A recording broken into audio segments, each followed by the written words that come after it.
नगरसेवक देवेंद्र कोटे भाजपात प्रवेश केल्यानंतर सोलापूर येथे भव्य स्वागत। लोकसभा उमेदवार राम सातपुते यांच्या हस्ते देवेंद्र कोटे यांचा भव्य सत्कार। काका राष्ट्रवादीत आणि पुतण्या बीजेपीत असे समीकरण। प्रतिनिधी जगदीश कोरीमठसह सोलापूर।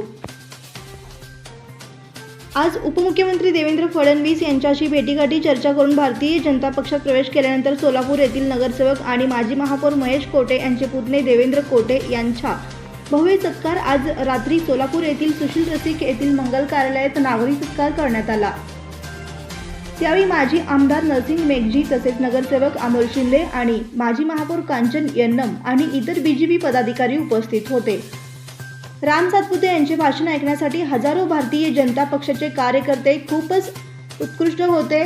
सोलापुरात काही समाजाने मला हरवण्याचा काही विशिष्ट समाजाकडून फतवा निघत आहे आणि MIM काँग्रेस हात जोडून माझ्या विरोधात आणि मोदीला यावेळी नक्की पाडायचे असे समाजात भडकवत आहेत, परंतु आम्ही सर्व हिंदू एकत्र आल्यास त्या घातक समाज तत्वांना संपवायला जास्त वेळ लागणार नाही। यासाठी मला एकजोडीने मतदान करा आणि मोदींना यावेळी पुन्हा पंतप्रधान तिसऱ्यांदा करूया असे भाषण करून जय श्रीरामच्या घोषणा देत आपले भाषण संपवले। त्यानंतर देवेंद्र कोटे यांनी गणपतीची शपथ घेऊन सांगितले, मला यापुढे फक्त देशाचे मोठे भविष्य पाहणारे मोदींनाच कर्तृत्ववान नेता असल्याचे दिसून आल्याने आणि देवेंद्र फडणवीस यांचे बोलणे आल्याने त्यांच्यावर विश्वास ठेवून मी भाजपात प्रवेश केला आहे। माझ्यात आणि महेश कोटे काकात कोणताही वाद नाही, मी केवळ माझ्या हट्टासाठी पक्षप्रवेश निर्णय घेतला आहे। देवेंद्र फडणवीस यांनी पुढील माझे राजकीय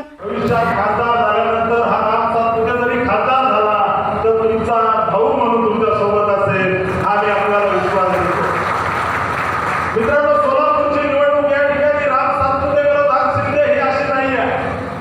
ही निवडणूक नरेंद्र मोदी विरोधात राहुल गांधी अशी निवडणूक आहे। तुम्हाला ठरवायचं मित्रांनो, या सोलापूरमध्ये काय करायचंय। या सोलापूरमध्ये जो उन्माद सुरू आहे याचं मी मागच्या 4 दिवसापासून सांगतोय मित्रांनो। मी निवडणूक आयोगाकडे सुद्धा तक्रार करणार आहे की या ठिकाणी या सोलापूरमध्ये फतवे निघायला लागले, फतवे मोदींना हरवायला। त्या सगळ्या लोकांनी विडा उचललाय, मौलवी घराघरामध्ये फिरतायत की मोदींना हरवायचं। हे मोदीने राम मंदिर बनाईस, मोदी को हराना है, अशा पद्धतीने माथे भरपायचं काम सुरू आहे। मित्रांनो, तोंडी फतवे निघायला लागले की मोदींना हरवायचंय। तुम्ही आम्ही सगळ्यांनी ठरवायचंय, मोदींना आपल्याला जिंकवावं लागेल।